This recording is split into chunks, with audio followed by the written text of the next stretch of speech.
pothound. He had a right to, Monahan supposed, for after all, this was Finch's ranch.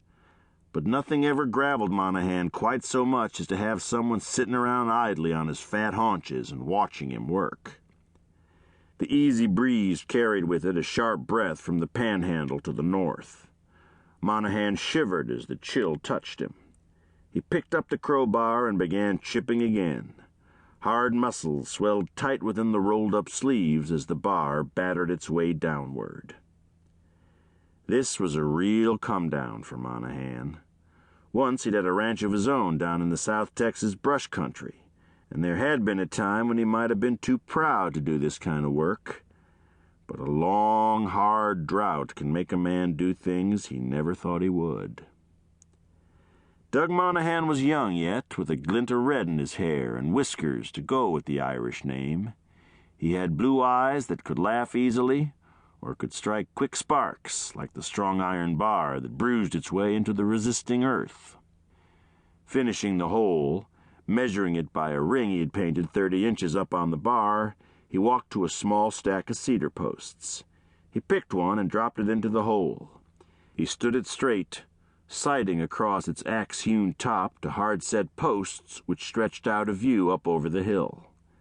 He glanced the other way, where stakes driven in a string-straight line marked the one-rod intervals for more post holes as far as his eyes could see.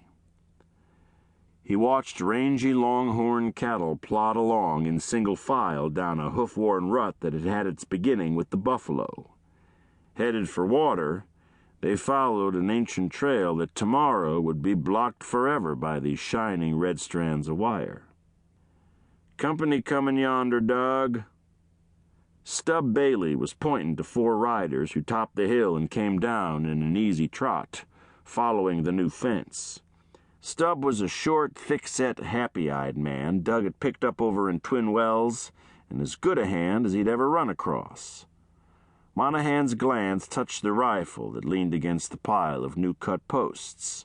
He hesitated, then moved toward it. "Reckon it's that trouble Finch hinted about?" Bailey frowned. "I hope not." "It's Finch's worry, ain't it?" Bailey asked. "That's what he come for." Monahan grunted. His own idea was that Finch had come out to feed his men and himself at someone else's wagon. He slipped off the work-stiffened gloves that were worn almost black. Shoving them into a hip pocket, he picked up the rifle and moved unhurriedly toward the wagon. "May not be trouble at all," he said, "and I sure don't want Finch starting any." Monahan was sure of only one thing about Gordon Finch, that he didn't like him. Wasn't even sure why. Maybe it wasn't for Monahan to ask questions or pass any judgment. After all, this wasn't his land. He'd come here a stranger and contracted to build a fence for Finch, nothing more. Finch had spotted the riders by the time Monahan reached the wagon.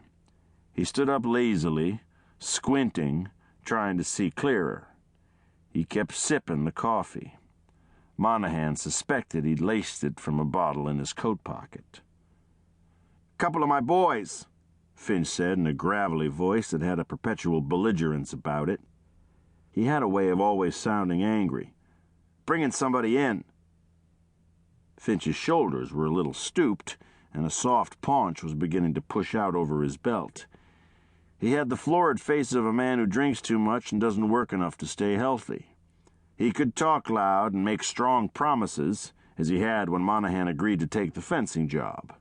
So far, he hadn't so much as paid for wire and posts, though he knew Monahan was working on a shoestring. He hadn't even furnished grub to the fencing crew. He'd come here yesterday telling of a rumor that there might be trouble at the fencing camp.